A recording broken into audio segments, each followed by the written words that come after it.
রাধে রাধে। আগেকার দিনে দাদু ঠাকুমাদের মুখে একটা প্রবাদ বাক্য ছিল না, দুধের স্বাদ নাকি ঘোলে মেটায়। সেরকম হয়েছে আজকে আমার দশা।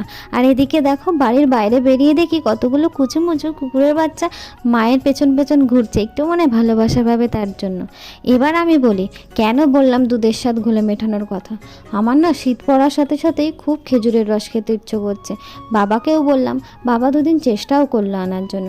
তারপর না পেয়ে আমাকে কি বলে জানো? বলে কি, খেজুরের রস গ্রামের ওখানে বেশি ভালো পাওয়া যায়। আমাদের বাড়ি থেকে গ্রামটা বেশ কিছুটা দূরে, আর এখানে পাওয়াও যায় না অতটা বেশি।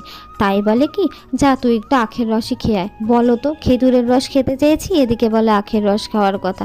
কি আর করব, না পেয়ে এই আখের রসটাই খেলাম।